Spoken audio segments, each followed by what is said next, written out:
And good morning, everybody. Welcome, Hot Takes, Goodman and Haertl. Bruce, I watched the show you did last night with Arn Anderson, and you said it a couple of times.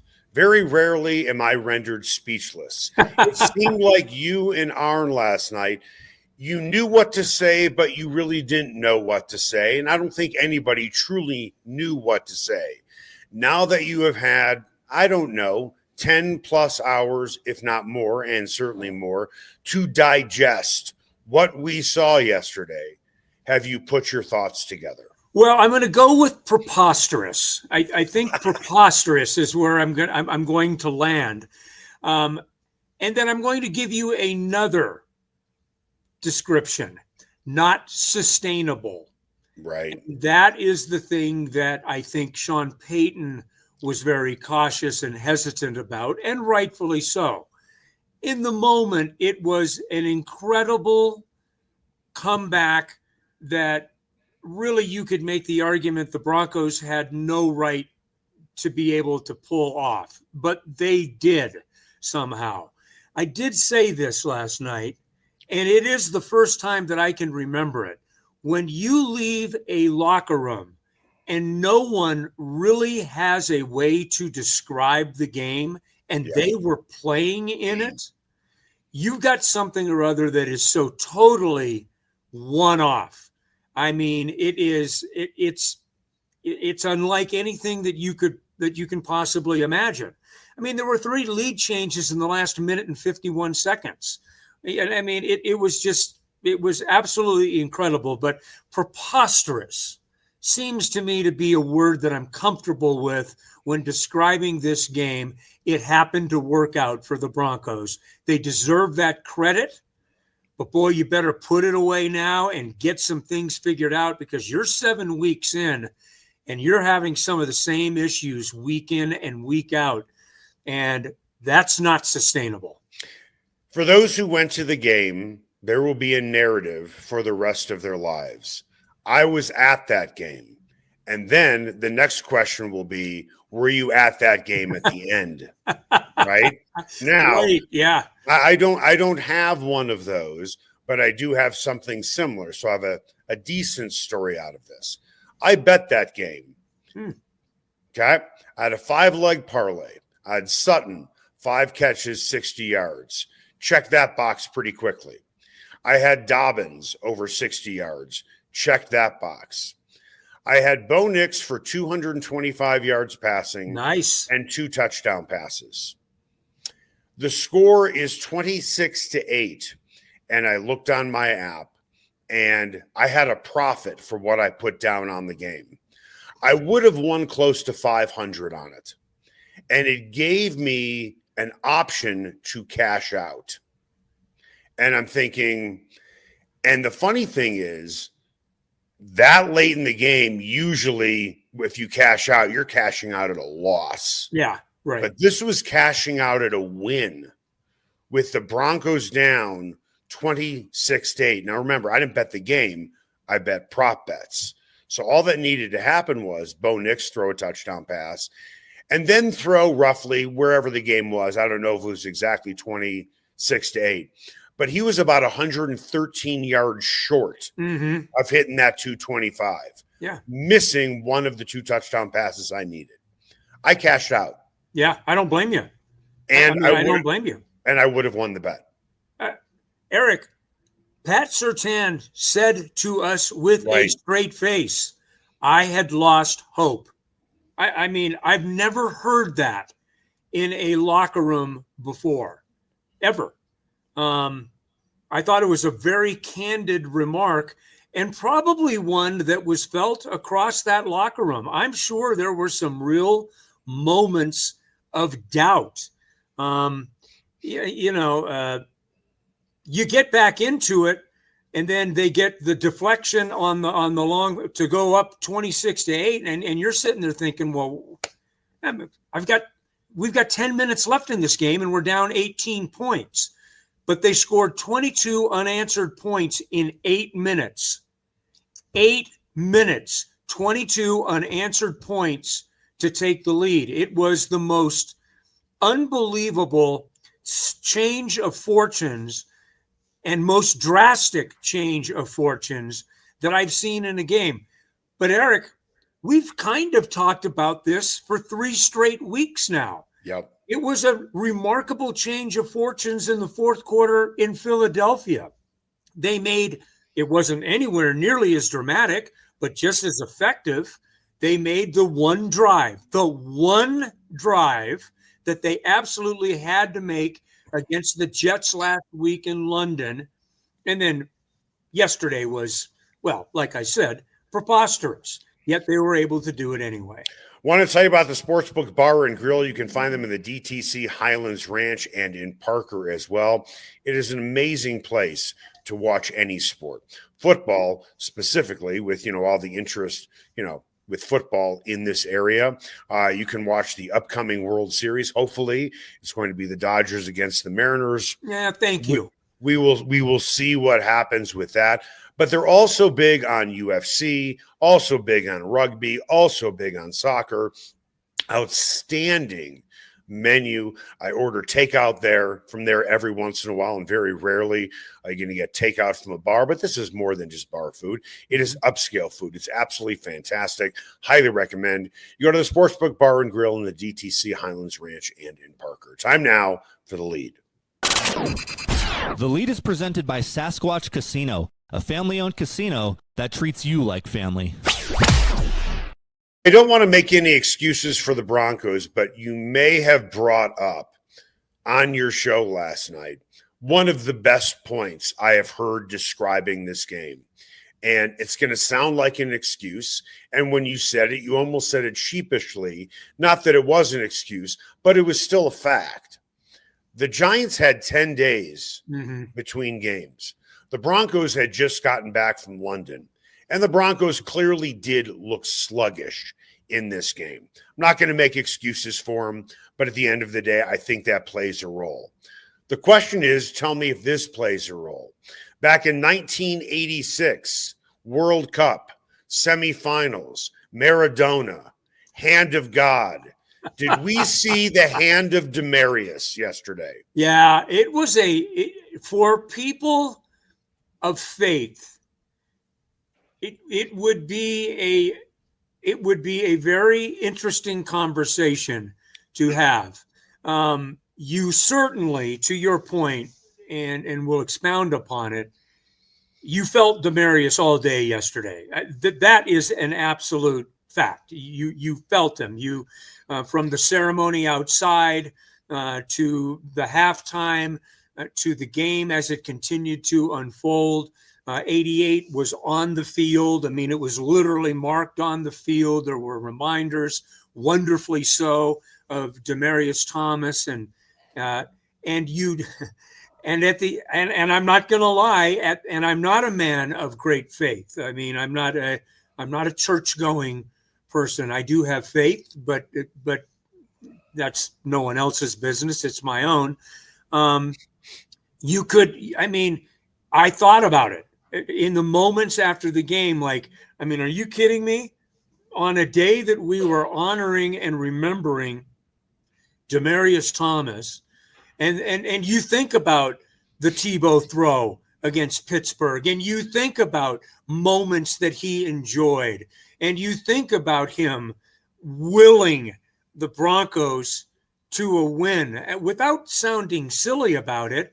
I mean, is it any less silly than coming back from 19 down in the fourth quarter or 18 down in the last 10 minutes?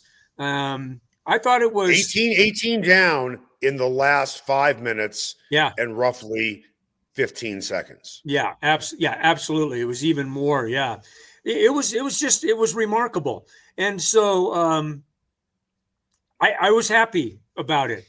Whether you think there was a connection, whether there was him watching over the game or not, I don't care. The symmetry of it all happening in that time and that space was a good thing, and it made me smile.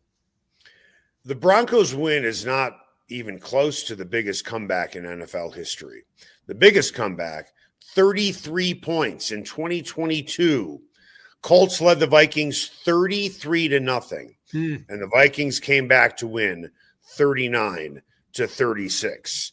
I vividly remember as I was getting ready to take a job in Buffalo, New York, the Bills playing the Oilers, and the Yes. Oilers are up 35-3 in a wild card game, and the Bills came back to win. All of us famously remember what happened in the Super Bowl when the Patriots were trailing the Falcons 28-3, and Brady and the Patriots came back to win that game. When you look at the final 2 minutes of that Broncos game, but let's start it off with being down 19-0, 26-8. When the Broncos scored the touchdown to go ahead, when they scored the touchdown to go ahead with under 2 minutes to go, that's where the drama really unfolded. Yeah. In which you had that pass interference. Sean Payton goes postal. He gets flagged for a penalty. As it turns out, Jackson Dart takes it in for a touchdown. And now you have 31 seconds to go in the game. And the Broncos, with no timeouts, march it down the field with a couple of passes to set up the game-winning field goal. I watched that Bills game. I watched that Super Bowl. I actually saw some of that Vikings comeback against the Colts. But with the way it all unfolded, with the deficit going into the fourth quarter, and then the Giants scoring with under 2 minutes to play and 31 seconds to play, no timeouts, it might be the greatest finish I have ever seen of any sport. It was a fourth quarter finish in which you had to do everything perfectly. And there that's was, what I meant. Yeah, I didn't no say it was the margin for greatest error. game. Right. It's not the greatest game I've ever Right. seen. It is the greatest fourth quarter I have ever witnessed. And I know the stat, and it's kind of wonky, which is, the Broncos are the first team to score 33 points when being held scoreless in the opening three quarters. That's a mouthful. That's just a mouthful Right. that I actually spit out. This is the second most points ever scored by an NFL team in the fourth quarter, period. Yeah. The record is the Lions, in which they scored 34 points in the fourth quarter. I have never seen anything like it in any sport I've ever watched or ever covered. It was pure, and I'm sure they're going to be bumper stickers and T-shirts already, being ready to be sold sometime today. Mhm. The Mile High Miracle. Yeah, absolutely. Well, I mean, that phrase was being bandied around a lot yesterday. A little Mile High Magic, a Mile High Miracle, things like that. And I get it. But when you stop to think about how thin the margin for error was in that fourth quarter, first of all, even finding the way to believe in yourself enough to pull yourself up and try to get some things figured out. But you had to go 5 for 5. The Broncos went 5 for 5 in their possessions, and they scored 5 straight times. And on top of it, they converted two-point conversions during that stretch as well. It's not easy to get to 33 points in less than 15 minutes. You got to do everything exactly right. And for that moment in time, that extended moment in time, the Broncos were absolutely incredible. The problem is that they were in that situation to begin with, and they were in it because of their own inability to stay disciplined, they were bad defensively. They made more special teams, a horrible special teams gaffe that sent R.J. Harvey, by the way, to the bench, and Tyler Bidet ended up running with the special teams. The penalties, all of the things that made people leave after the third quarter, right? I mean, I don't blame those people for leaving. I'm sorry that they did, because they really missed some history being made. Having said that, I don't blame them. There was no reason to think that the Broncos were going to summon some kind of miraculous comeback. There was absolutely no indication of that at all. I'll give you both sides of the coin here. When people talk about the greatest comebacks in the history of the NFL, You can't have one of the greatest comebacks in the history of the NFL if you didn't stink for a while. Yeah, you're right. Yeah, that's right. Especially one like that of that magnitude. That means the other team was kicking your ass. 28-3, right? 28-3, yeah, 35-3, 33-0. Clearly, you weren't clicking on all cylinders early in the game. No, you sure weren't. And but it was remarkable, and really glad that I got a chance to see it. I do think, and I thought this about midway through the second quarter. In fact, I was talking with someone, I can't remember who, it's not important, but I really felt like, and it wasn't because of the offense faltering, but the way the defense was they were giving up big plays, and they were breaking down in coverage. Yeah. They weren't doing things that normally you expected, that normally they do. They just normally do it. And it wasn't that kind of game. I did think that the last 3 weeks and the traveling and getting back from London and no time off and all of those things. And I didn't want to make it sound like I was fashioning an excuse, because it sounds like one. And to Marvin Mims' credit, when I asked him that question, he had none of it last night. He said he actually felt better. But that looked like a team that was sleepwalking for a lot of that early part of the football game. I go back to 2007 when the Rockies went to the World Series, and there are certain defining moments in any magical run that make you think, this might be our year. When Helton hit that home run off of Saito against the Dodgers for the comeback win, you're thinking something special is brewing here. But let's look at yesterday's game and then the big picture. The ball is thrown to Courtland Sutton in the end zone, and it is tipped to Franklin. And all you're thinking is they might actually win this game despite the score. Something crazy is going on here, and maybe this is just divine intervention for us to win this football game. Yeah. And then on the next possession, there was another tipped ball that happened to land in the hands of a Giants pass catcher, and he takes it to the house. Yeah. And you're thinking, maybe that has just flipped to 180. The moment I thought the Broncos were going to win that game is right when that guy missed that extra point. I'm thinking this is too rich, too great of a story that is already on paper for this thing not to end a certain way. Right when he missed that extra point, I'm thinking, I know there's 31 seconds left. I know there aren't any timeouts, but that point was left on the field for a reason. Yeah. That's how I felt. Yeah. And they didn't get a good kick return. They didn't start in good field position. Bo Nix had to make throws, and Marvin Mims and Courtland Sutton had to make catches. That's an interesting bit of timing for you. For me, and I wasn't thinking about winning, but they had a chance, and I thought all of a sudden, I had said to James Palmer, our friend James Palmer, they need a turnover here in the most desperate ways, and Sternad came up with the interception on a ball that I can't believe to this moment was still thrown. Jackson Dart showed me something yesterday. I liked the moxie that he played with. Yeah. The kid's tough, and he's unyielding, and he's competitive, and I think they've got something there in New York. I'll give credit where it's due, but my God, young man, tuck the ball, run it, go down, kick the ball. I don't care what you do.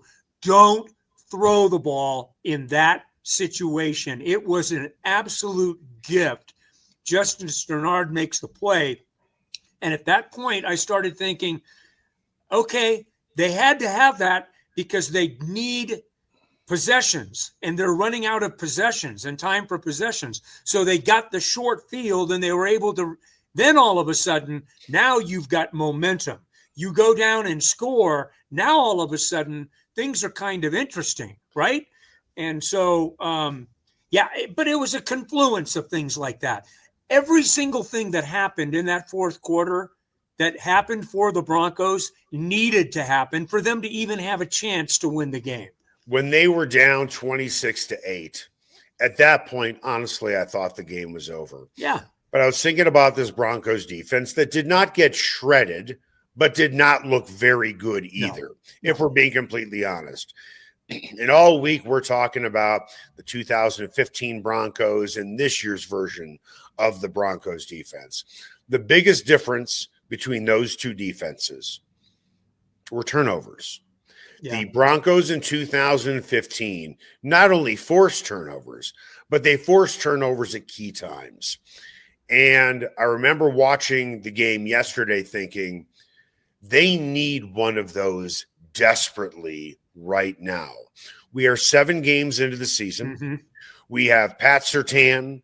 We have Hufanga. We have an outstanding secondary for the most part, a great pass rush.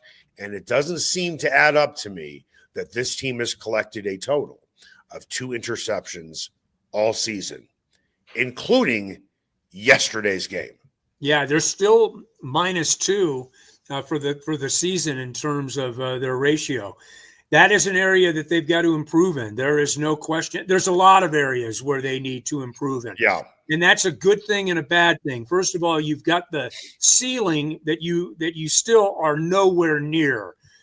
We see glimpses of the ceiling for this football team, and it is encouraging when you see Bo Nix do what he did in the fourth quarter, and in particular on that last drive.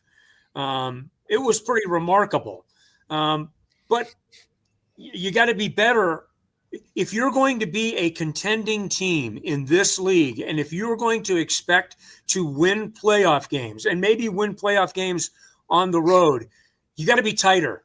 You've got to be so much better than what you are right now. Look, they're 5-2 and they're leading the West.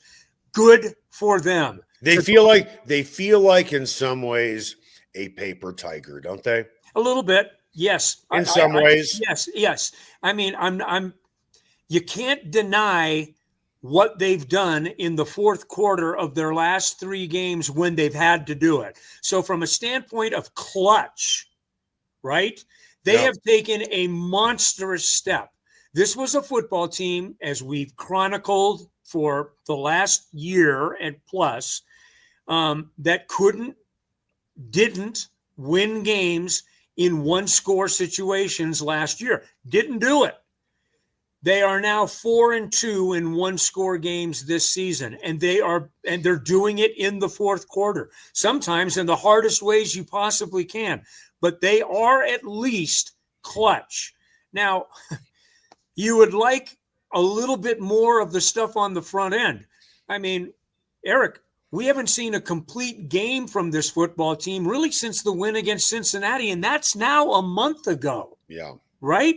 Yeah. I mean, we have not seen one from them, and it's been something every single game. Offense can't get it going, then all of a sudden they get it going. Defense usually pretty consistent. Yesterday was a one-off, but okay, no big deal. You give them a mulligan. Special teams, there seems to be something every single week that somebody does something that you just sit and shake your head about. Now, look, Will Lutz hits a 39-yarder down Main Street, and you tip your hat and you're glad that he had it.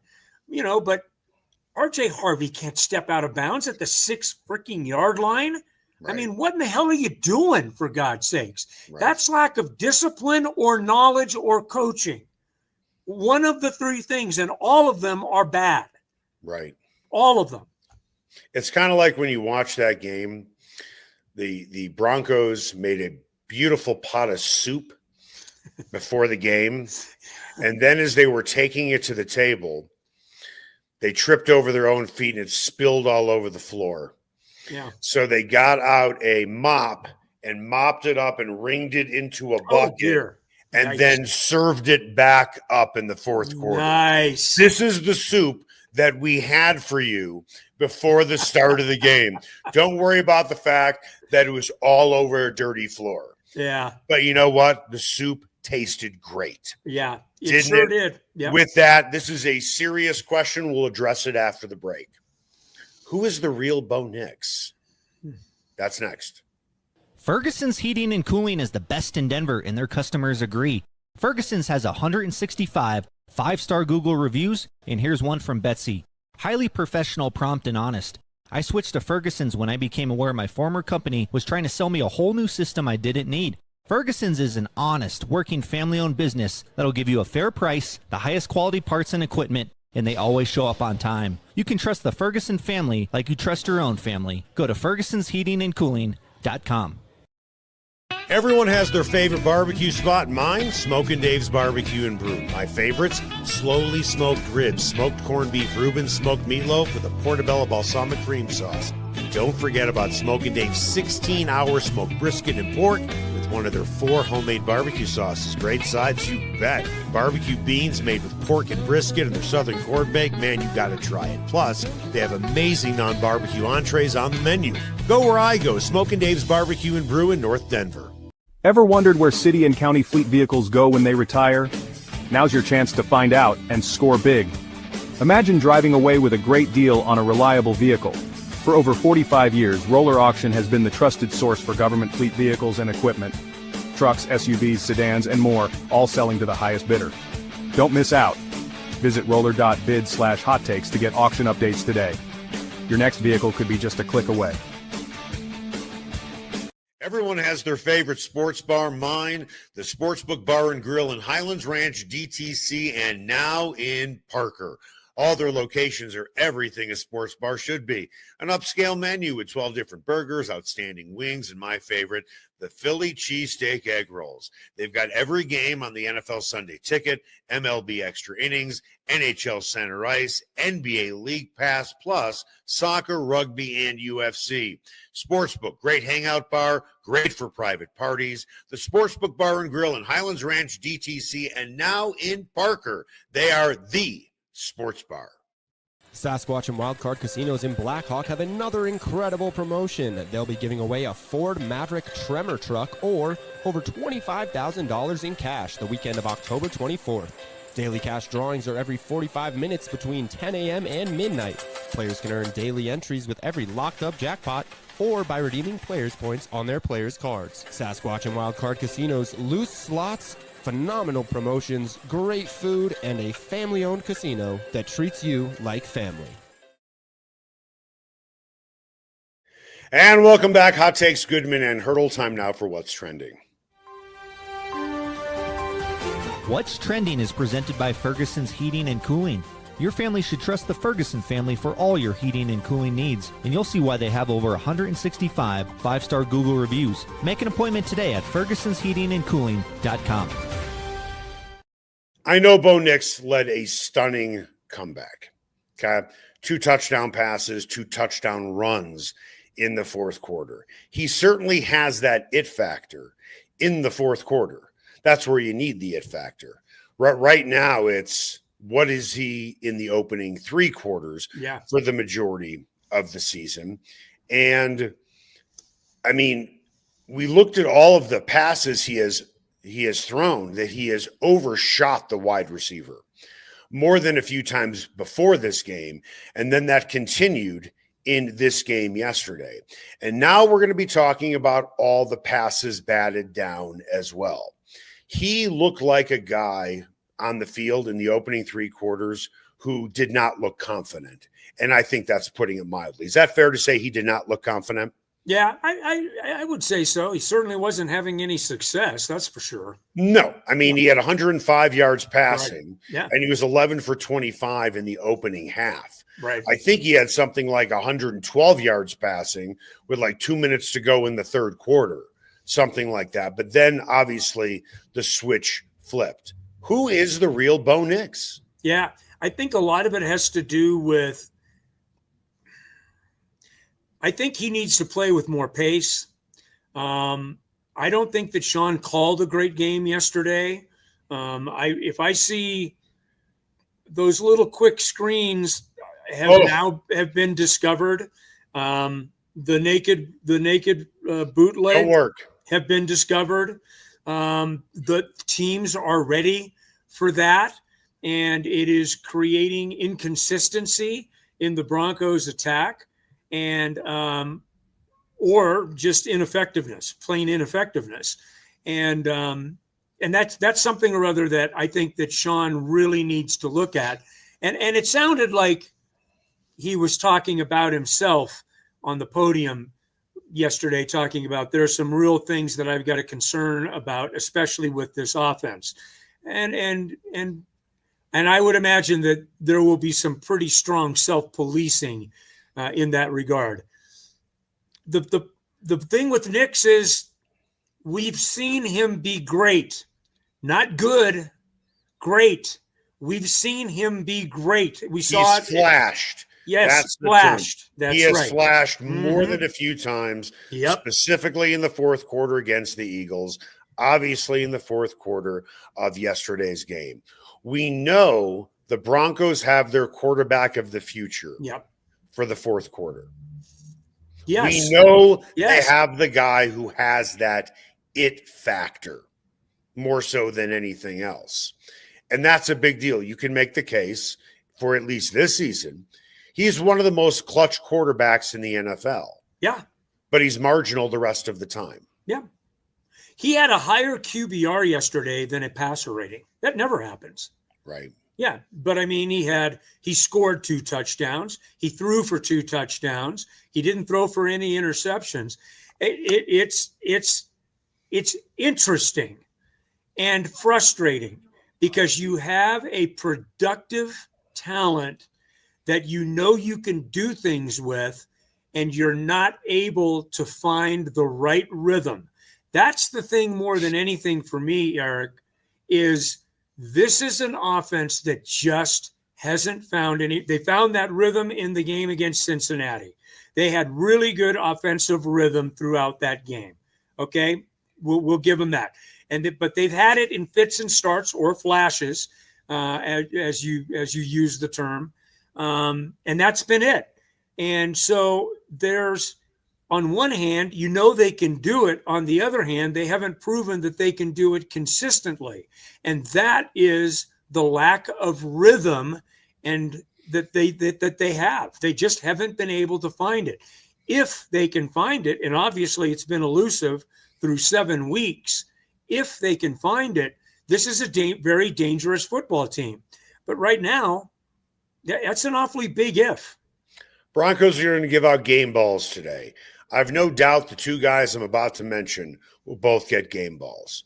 But if you can only give one, would it be for Nix or Justin Stranad for that interception that really turned the game around? The comeback doesn't happen without Stranad's interception. Every game that unfolds in an exciting fashion, there's always going to be one tipping point in that game. Absolutely. Sometimes multiple, but always one. That was the tipping point to me. And for as great as Nix was in the fourth quarter, and he was, I mean, I think he made John Elway blush. Yeah, he was. It was appropriate that both Elway and Peyton Manning were in that, and hopefully we're still there in the fourth quarter. Right. Could you imagine video going? Can you imagine a video, a viral video of Manning and Elway walking out of the stadium yesterday? Peace out, everybody. I'm done, right? No.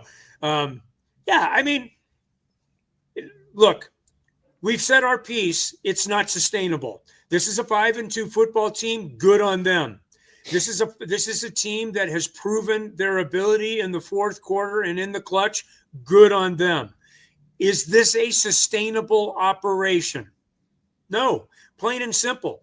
9 penalties, 10 penalties. Look, I will argue all day long on the Riley Moss interference. I thought he had turned to the ball. Yeah. And I know that the receiver has a right to get to the ball, but that was just, to me, really good defense. Really good defense. And I was I was surprised that they called it on him, but they did. And you know what? It ended up okay anyway.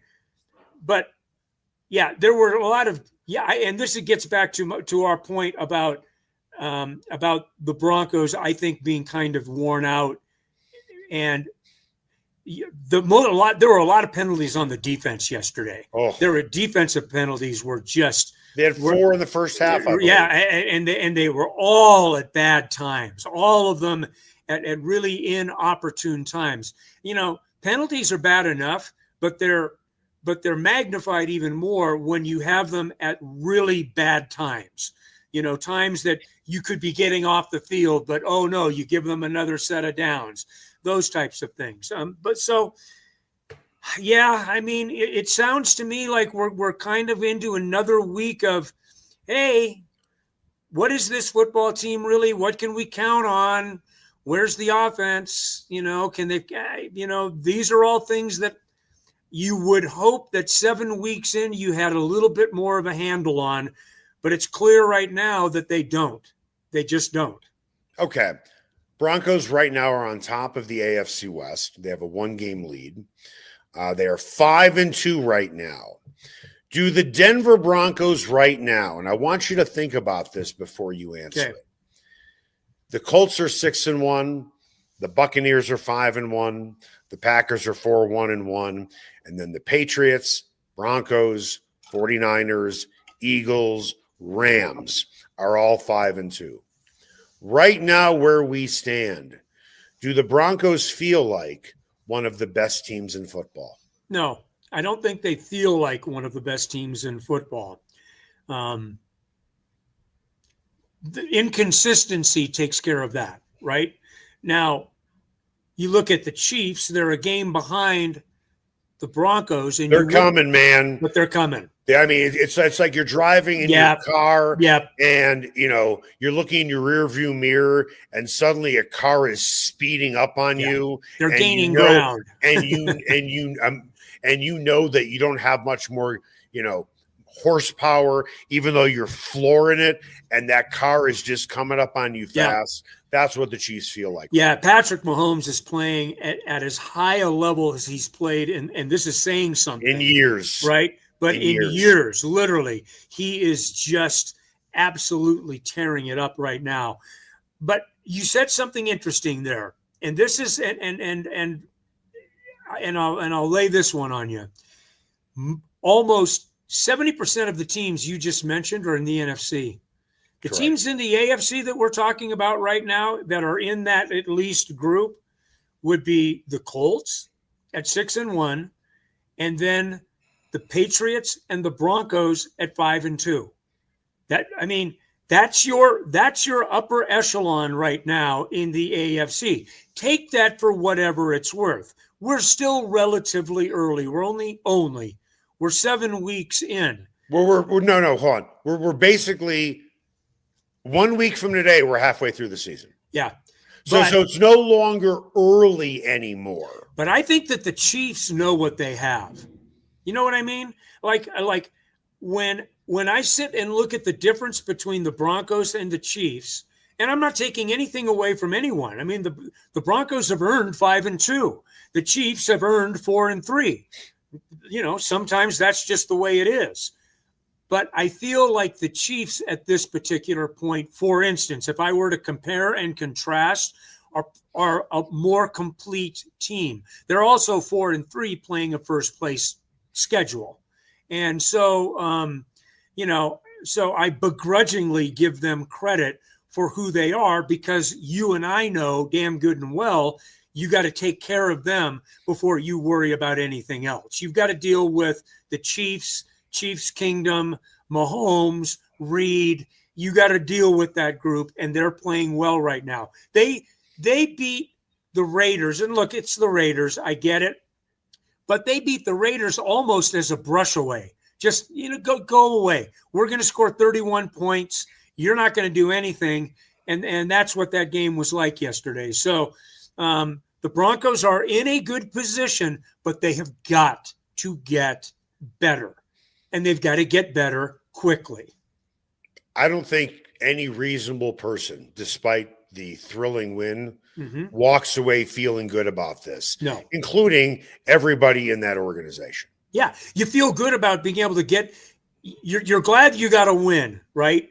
You're glad that you got a win, but there are so many things that come with the win that give you pause, and those are the things that you start working on today in the debrief. In fact, right about now, these guys are all starting to get together and watching film. These guys will all be in the building today. We'll hear from Sean in about 2 hours or 2+ hours, whenever it is, and they will have a ton of work today. It's like Sean said yesterday. I want them to enjoy this moment right now because tomorrow may not be as much fun. Right. That's going to do it for us. Hot Takes Goodman and Haertl. Make it the best possible day you can.